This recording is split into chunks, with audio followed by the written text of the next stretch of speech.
কিছুদিন আগে তুমি বিশ্বাসের সংকটে ক্লিষ্ট হয়েছিলে। তেমন দশা অবশ্য সৌভাগ্যবশত আমার বা রানিমার বা আমাদের পরিবারের কারোরই হয়নি। আমি সে সংকট কাটিয়ে উঠেছি সেজুবাবু। কাটিয়ে উঠেছ, কিন্তু অনেক গভীর মূল্য দিয়ে কাটিয়ে উঠেছ। নিজের সন্তানকে তুমি হারিয়েছ হলদারি।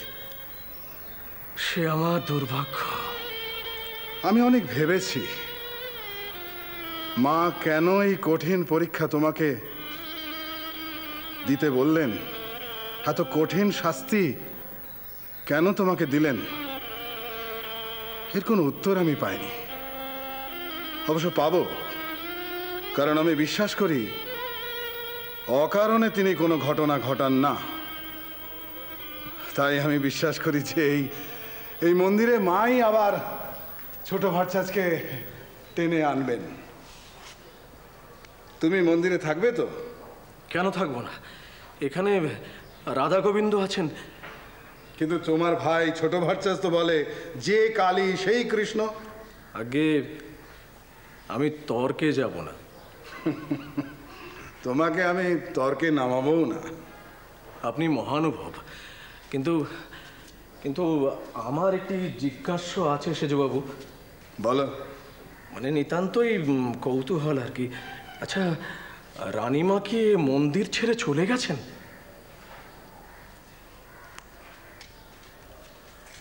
একেবারেই না। সাময়িকভাবে আমরা চিকিৎসার বা রোগ নির্ণয়ের একটা ব্যবস্থা করছি, কিন্তু মার আদপেই কোনো ইচ্ছে নেই। আপনি নিশ্চিন্ত থাকতে পারেন হালদার মশাই, একেবারে নিশ্চিন্ত থাকতে পারেন। আচ্ছা হলদারি, আগে তুমি একটু এসো, ওই কুঠি বাড়িতে হৃদয়কে একটু ডেকে নিয়ে এসো। পুজো সংক্রান্ত ব্যাপারে আমার একটু আলোচনা আছে। তাড়াতাড়ি এসো।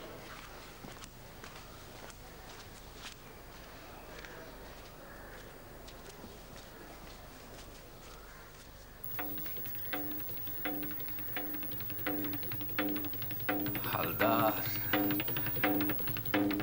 ভরাডুবি হতে চলেছে, খুব সাবধান। হালটাকে শক্ত করে ধরো। প্রভু, সত্যি করে বলো দিনি, এ তোমার কি দশা? আজ যারে যা বোঝাও সে বুঝবে, কিন্তু আমি তো বুঝবো না। ওই শালা জটেশ্বর যারে আমি বলেছি, আমার প্রভুর কাছ থেকে একবার শুনে নি, তারপর তোমার হাল আমি সিধে করছি। না না, হেসো না প্রভু, হেসো না। ও শালা সাহস দেখে আমি মরি। শালা আমার ভগবানের ভূত ছাড়াতে এসে। ও নিজে আসেনি, আমি ওকে ডেকে এনেছিলাম। ওর কি দোষ? তা জানি, তুমি মা গপ্প ধরেনি, তোমার পরাণের আকুলি আমি বুঝি, কিন্তু ও বাড়ি তো ভূতের কারবারি। ও আমার ভগবানের গায়ে ভূতের কি দাগ পেল সেটা আমায় বুঝতে হবে না। ভূতই তো। ভূত ছাড়া কি? হ্যাঁ, ভূত ছাড়া এমন নাচন কদন কে করায় ওকে? মাটিতে গড়িয়ে পড়ে গা ঘষতে, ওসব কি? পাপের জন্মে দেখিনি কখনো, পাপের জন্মে শুনিনি। কেন শোনোনি গো মা? গয়াধাম থেকে ভগবান নিমাই যখন ফিরে এলো, সে দশাও তো এমনি হয়েছিল গো। তাই তো। কে বোঝে?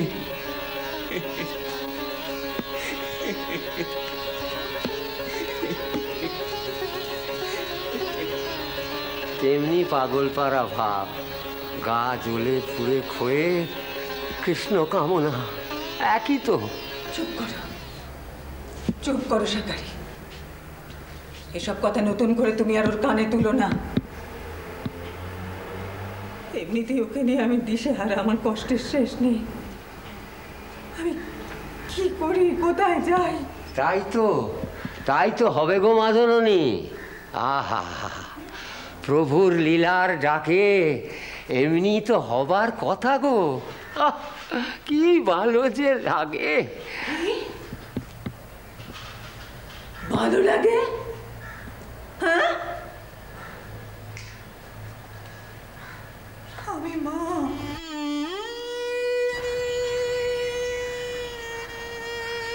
ছেলের জন্য ভেবে মরি। সেই মেজো খোকাকে কলকাতা পাঠিয়ে ওখান থেকে একে ধরে আনলুম। গ্রাম থেকে শহর সব কভারেজ মধ্যে জবাব দিয়ে দিয়েছে, কেউ রোগের হদিশ পায়নি। বাছার আমার প্রাণান্ত করা অবস্থা, তুমি বলো কিনা ভালো লাগে? মহিমা, সবই আমার প্রভুর মহিমা। কিসের মহিমে গো?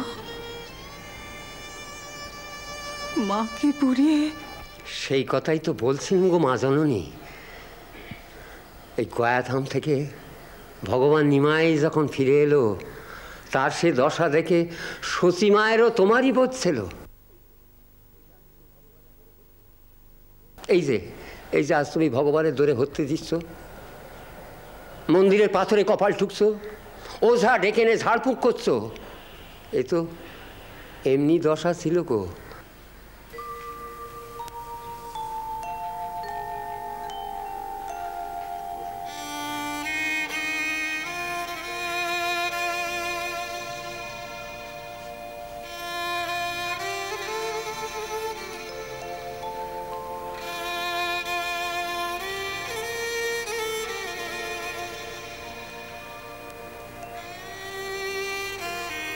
কাকে পেটে বয়ে এনে এই কামার পুকুরের ভূঁয়েতে নামিয়েছো, সে কথা ভুলে গেছো মা জননী?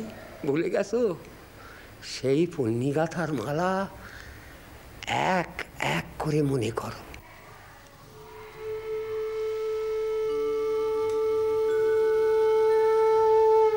উনি বোধহয় একদিনে গয়াধামে গিয়ে পৌঁছেছেন।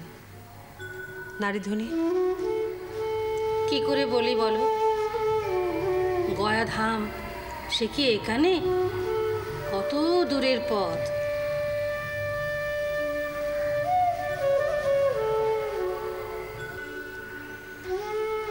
কেন গো, মন কেমন করে? আমলো মেয়ের কথার ঢং দেখো না।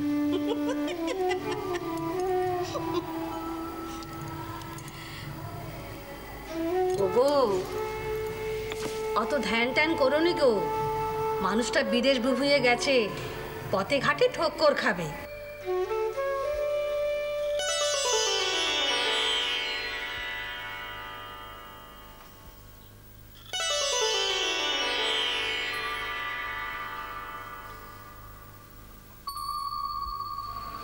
ও বামুন মা, কি হয়েছে? কথা কইছো না কেন?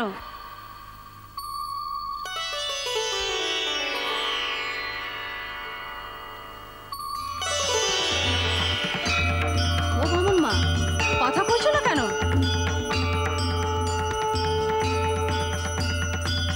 তুমি দেখ, দেখ কত আলো।